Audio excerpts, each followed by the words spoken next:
안녕하세요. 역사를 사랑하는 박사입니다. 오늘은 고려시대 때 척춘경 장군이 활약한 상황을 한번 알아보겠습니다.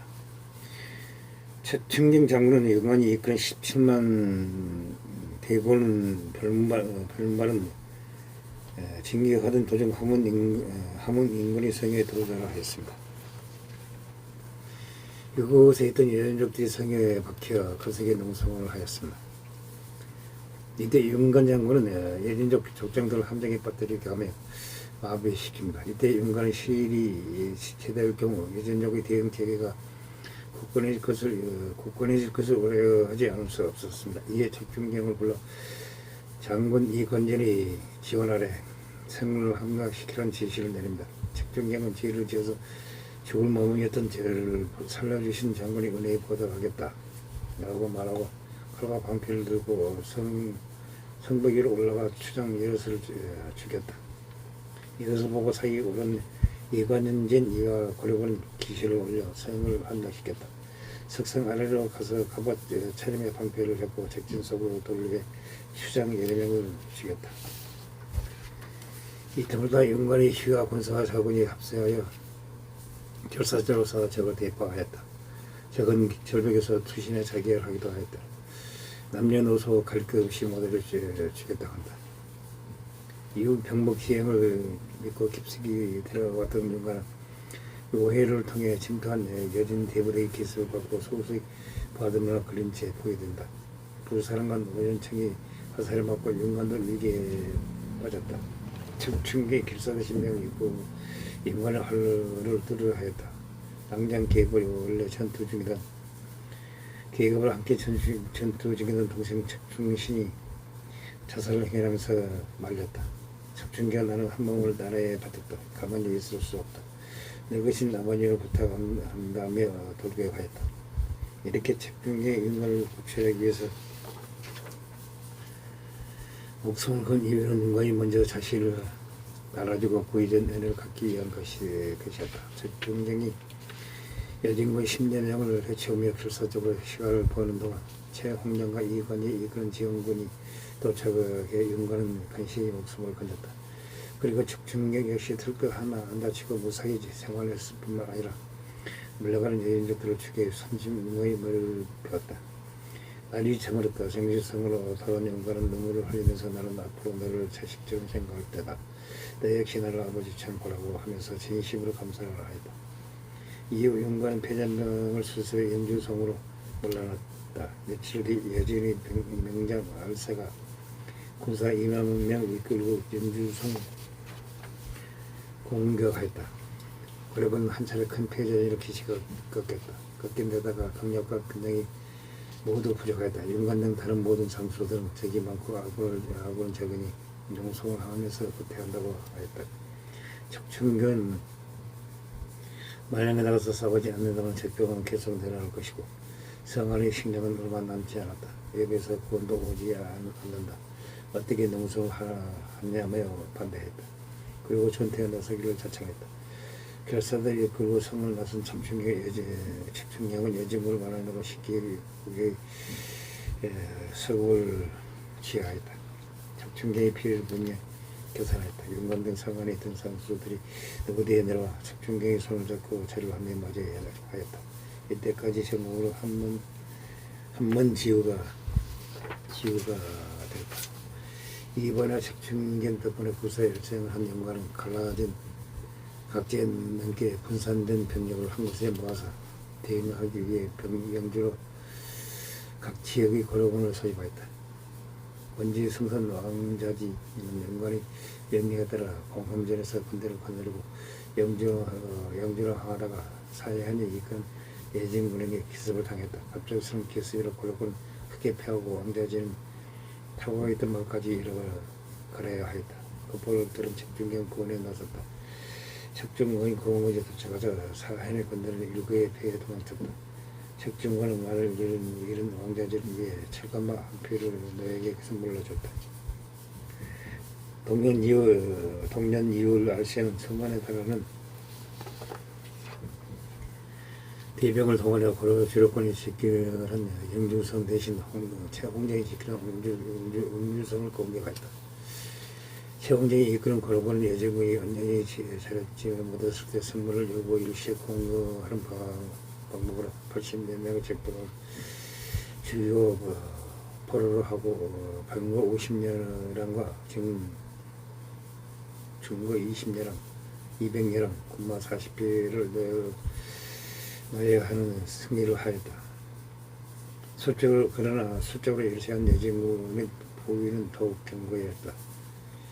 최홍경 성 안에 있던 책중경에게 당시 보위를 뜯고 이으로 나가 공부를 이끌고 오지 않으면 성 안의 사람들 한 사람도 살아나지 못할 것이라며 도문을 청하였다. 책중경의 인에 홀로 밧줄 타고 내려가 성벽을 내려가 책중경에 내려갔다. 책중경의 근처에 떨어진 노선을 또 밤에 성에서 줄을 타고 내려가 경정지로 들어와 군사를 전달하여 통태진으로 가서 야든 포로부터 길주 지금의 한경부터 길주군에 이르러 적을 만나 교전에 대피시켰다. 성안의 사람들이 감격에 울었다. 책중경은 밤중에 해진 노선을 입고 성벽을 나가 단시로 포위망을 도파한 후 고려 국경의 정족까지 매달려 경력을 지켜간데 그들이 이끌고 통태진 야든 포 길주를 거치며 만나는 예정국을 모조리 개파한 다음 최종적으로 옹주성파가 연합해서 성을 보유한 예정국을 개파하고 옹주성을 구해놨다. 이것이 1차 옹주성 전투이다. 이 전공으로 상서성의 정육품 감직 부원회랑에 제수됐다. 이후 완안보가 육급전과 전략을 받고 쉽게 돌아가면서 고려군은 기습하였다. 책중경은 왕자지와 함께 일종의 기동 부대를 편성해 이 격전을 벌려는 여진과 교전을 벌였다. 각각 함대 영제서에 여진의 기동대를 상대로 성질을 거뒀다. 8월 무자일 병갑판관 왕자지와 책중경이 함주 지금의 한경남도 함흥시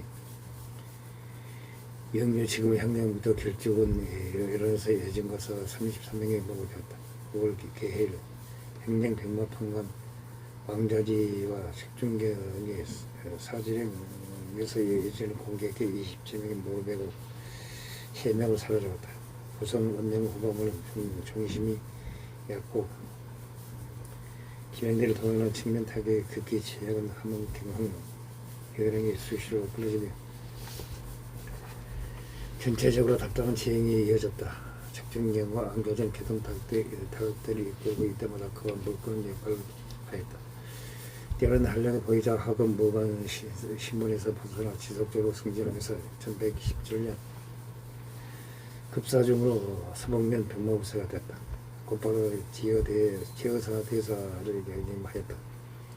그리고 1119년에는 동국면 병마사가 되었으며 1122년에 위경 직문하성에 오른다. 아마도 1117년부터 얻은 직책들을 보면 대부분 고위 문관직인데 애초에 책중경의 무문관 벼슬을 생활을 처음에 시작하기 때문에 지속적으로 벼슬을 고위 문관직을 꾸준히 받은 것으로 보인다. 이자감이 출세한 선대 이자연의 출세 과정은 엄격하게 답습니다. 이자는 신라 엄통을 이은 경주 김씨 가문의 일원이자 현종의 장애인 김인영이 사이였다. 제가 삼촌이 편난은 했다 돌아간 현종을 극진히 대접에 따라 세서를 시집보낸 김은부였다. 이자연이나 인주 이씨가 잘 나간 게 아니라 인씨가 소개했는 경주 김씨 이씨가 대단한 계셨다. 이정은 본인은 예정대 벼락 출세하였다. 그 5년 고려중기 머리 대표 임금이 먼저 자신에게 절하지 않아도 된다 할 정도로 큰 관세를 진 해주 최씨 가문의 수장 최사추가 그의 장이었기 때문이다. 양측 친육 관계로 촘촘하게 이어진 고려의 문물 사회에서 사회가 장인 집안에 들어가 삶의 장인 가문의 후보를 입는 게 일반적인 일이었다. 최사촌 제 가문이나 딸에게 거스르신 모든 합리한 집안의 사내 하나를 키워줬을 뿐이다. 일례로 예정의 이자감이 딸을 후비로 삼고 예정 3년의 태자를 출산하자 즉시 아우비로 책봉과 처사 뒤에 대한 봉작을 마친 반면 왕비의 아버지인 이자감은 10년 더 지나 예정 16년에야 봉작을 받았다. 예정의 이자감을 빠르게 올려준 것도 인주 이시가 아니라 해주 최씨를 중심으로 한 문물 네트워크의 조율을 제어한 메신저로서 지기 당시 13세에 불과했던 인정과 문물 가문 사이를 중재해 성의에 된 데까지 불가능할 것이지 그의 권시가 강성해서가 아니었다. 다만 이재경 본인은 자꾸 딴 생각을 하며 자신에게 주어진 메신저 역할을 넘는 권시를 늘었다. 정작 그 자신은 필요한 그가 의지할 유일한 구석이 측중경이었다. 이재감은 방부에서 측중경을 밀어주며 그와 연대를 강화하려 했다. 인정 2년 이재감이 평등부사가 됐다. 인정 4년 2월 측중경의 아우 측순신이 병무상사가 되었으며 동년 4월 측중경이 평등부사가 됐다. 특히 별다른 공적도 없고 지위도 낮았던 측순신의 병무상사 임명은 논란과 질시를 불러받았다. 물론 그럼에도 병고를 완벽하게 장악하는 데는 실패해서 인종의 측근이 사전이 이재감이 발언 가닥은 단지 측중을 믿기 때문이다. 만약 측중경을 얻으면 병권이 내속할 것인 이재감은 다만 고립한 사람일 따릅니다. 라고 단언할 정도로 취약한 기반이었다. 측중은 이런 취약한 인사와 사단을 맺고 밀착했느냐는 의문이 생긴다. 이런 그의 가문을 봐야 한다. 양측적 친족 관계를 기반으로 조선 시대보다 훨씬 조밀하게 이어진 고려 문명 사이는 21세기 하학에도 이해하기 쉽지 않아서 이재감을 무소별이 권신으로 오해하는데 측중경은 그런 복잡한 문물 가문들이 실수와 완전한 동떨어진 학업 향기 가문 대성이 무장했다. 설사 알고 있어서도 답이 없는 것이 전쟁이 끝나고 조정에서 물러난 윤관이 얼마 안 되어 죽었다는 것이다. 유일하게 잡고 있던 인명모자 끊어져서 동안 오래된 처지였다. 먼저 친한 척하며 다가오는 이재감과 손잡을 수밖에 없었다. 상관이 윤관과 오연청이 전쟁이 끝나고 음화되지 않아 죽었기 때문이다. 최후 홍정과 이관진 등 함께 활동한 장군 상당수가 이체제가 간 가운데 측중경은 이재감 일파가 되어 조정에 안착하여 그의 출신으로 꿈도 꿀 수 없는 고유 간직을 넘볼 수 있게 된다. 1123년 이부상서와 참지정서를 개막하게 됐다. 1124년에 개부도 3사 금교 사도 수사공 중서시정 평정사에 오게 된다. 하지만 이로 인해 이재감은 일파로 법률로 되어 1120년 인정사년 이재감이 일어난 때 동생과 아들이 화를 빚는다. 또 본인은 인적이 종지를 무산시키고 공부를 방어한다. 공무를 처단한 후 불이 달만한 대감동을 모아서 공성 동안문의 행랑에다 놓고 불을 질러버렸다. 그러하여 관역 열전의 이름이 오르게 됐다. 공성에 불을 지른 측중경의 백내기를 이끌고 춘동문에 이르렀을 때 내시 이숙신이 문을 열고 들어오게 하였다. 이는 함정으로 측중경에 들어서자 전 금이별관 이작과 장군 송행충의 칼을 빼들고 있었다. 측중경을 물러나 문 밖으로 나오는 이들을 죽이라는 제시를 내린다. 그래서 이자가 밀지는 성세에 기록된 반란 기록을 보면 측중경 빼면 공부에 믿을만한 기반이 부족한 이자가 소수의 수기병과 아들을 통해 동원한 성명 304명을 동원하였다. 민정 측도 소수의 근위 병력을 갖춘 채 공을 요새상화 대처했다. 정근대 서사는 교전에 동원된 병력을 생략하고 지휘관만 기록한 경우가 있음을 감안한다면 이 기술 시도도 내실을 시켜 대응하는 것처럼 하고는 서론 정언 정예도가 높은 고인맹들을 동원해 선대에 들어온 척중력을 늘었다. 그러나 실패한 것으로 보인다. 장군 고섭 등과 함께 이재금과 척중경을 살해하는 계획을 세웠지만 성공하지 못했다. 도리어 이재금과 척중경이 군사를 동원해 궁궐로 침범하였다. 임순이 그들이 궁궐을 불태워버렸다. 계획을 이재금과 척중경이 왕을 협박해 남궁으로 옮기게 한 다음 안몰인, 책탁, 권수, 고석과 서기하던 세봉야, 홍관 등 10명을 죽였다. 이외에도 죽은 군사가 해를 수 없을 정도였다. 인정의 지시를 받고 척순의 신과 척순을 죽인 군부 인사들은 거의 다 살해당했다. 인명 세력이 먼저 동생과 아들을 죽였으니 척준경의 행동이 이치에 맞지 않느냐고 할 수 있다. 인정 쪽도 국정농단은 권신과 그 일파를 친다는 명목이 있었다.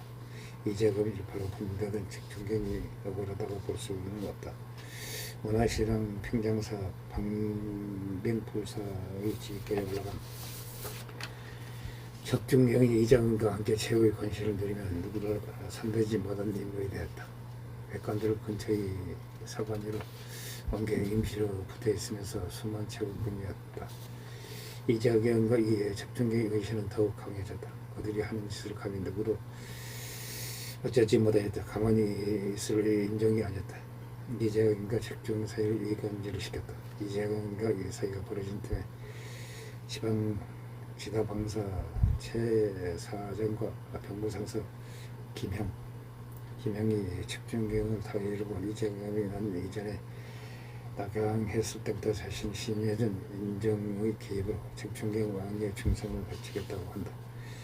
난을 성공시킨 지 3개월 후에 1126년 5월 사병들이 있고 궁궐로 침입하려던 이재경의 계획을 사전에 알게 된 인정이 척준경 시켜 잡아오게 하였다. 결국 이재경은 얻은 것을 잃고 귀양을 떠나게 된다. 척준경이 이 변론을 받고 이재경을 재반공으로 경교태서 수태원 문화실험 동정서 문화평장사의 집계에 오르게 된다. 이재경을 몰락시키며 자신이 고려 최고의 권력자 자리에 오르게 된 것이다. 1127년 인정 5년 3월 정지성, 김한 등의 척준경의 일을 물어 단행하였다. 인정도 내심 척준경을 견제했는지 끝내 제로란도 신안군 타도로 유배를 말했다. 이러니 한 것은 최고 권력자가 되었음에도 왕의 명령에 순순히 따라 이기기를 알았다는 것이다. 모종의 이유로 군거를 빼앗겼거나 홀로 인정에 직접 반기를 드는 행동을 얻었을 가능성이 높다. 척준경의 정치적인 삶을 보면 주체적으로 뭔가를 도모한다기보다는 어떤 리더의 시도하에 움직였을 가는 경우가 많다. 척준경의 이변은 길게 보면 노총의 성향, 천도 운동과 무심점검과도 이어진다. 어느 정도 전자의 경우 서경천도의 중심 인물이던 정지성의 척준경을 탄핵한 공로로 정계의 중심 인물로 상정하였다. 한편 여진 정물 등의 전공으로 세력을 이루었던 무신들은 여진 정물 이후 문신들이 견제로 이미 정계에서 밀려나는 상황에서 남은 이들은 최고 전쟁 영웅 척준경에 동조하거나 그에 반대에 대립하다가 만일 수청당에서 한동안 무신들이 건적 공격 상태가 이어졌다. 후자의 측면에서는 어느 정도 영향을 줬다고 할 수 있다. 척준경이 벌받은 승진 코스와 무신 정변 이후 무신들이 대체로 승진 코스로 삼았던 문관직이었던 것을 본다면 척준경의 후대 무신들에게 끼친 영향이 상당한 것이라는 것을 알 수 있겠다. 당장 예고와 이범은 정권을 찾자마자 위경이 되었고 게다가 이범은 전중감에 자승상까지 하였다. 딸을 황실에서 시집 보냈으며 정중문은 참지청사와 중서시장 평정사가 되었다. 물론 정중문은 혼자 집권한 이후에도 사실상 올라갈 직책이 없었다. 자신이 문화시중을 찍지만 예초에 이 문화시중도 척준경이 사용했다. 그 외에도 이의미는 현무상서, 공무상서, 수사무, 자보응야, 동중, 서문, 문화평정사를 하였다. 저충한 성신, 지혜부사, 지여사, 대사, 대자첨사, 지주사, 이부상사, 병무사, 지휘부사, 친밀은, 의사대부, 수태부, 참지정사, 판화들, 사대사, 수태사, 문화시랑, 동정사, 문화평정사, 판관무사, 태자사 등을 하였다. 물론 이의민 최초원도 문화시 중에 오른다. 그 외에 한때 이의민과 연립정부를 구성했던 조원정도 공무상서 정치무사까지 해도다했다. 이의민과 연립정권을 구성했던 득영순 역시 공무상서, 후부상서, 수태의 삼지, 참지정사, 판의무사, 평정사, 문화시정을 하였다. 유배의 행에 처해진 이듬의 인정이 그래도 본인을 구한 것을 생각하여 그를 고향 곡주로 연결해줬다. 적중경은 이에도 효자식에게 적중경이 가지고 있던 직전을 돌려주라는 명을 하게 된다. 심지어 1143년 인정 22년에는 신안으로서는 충절을 이뤘지만 또한 사직을 지킨 공로가 있으니 경드 호부상서의 배설을 주라는 왕의 명령을 내렸다.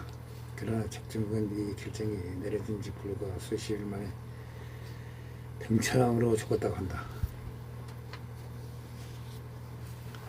이상 고려 장수로서 예진을 정벌하고 떨게 하였던 적충경 장군에 대해서 알아봤습니다. 항시 보장합니다. 양해 부탁드립니다. 감사합니다.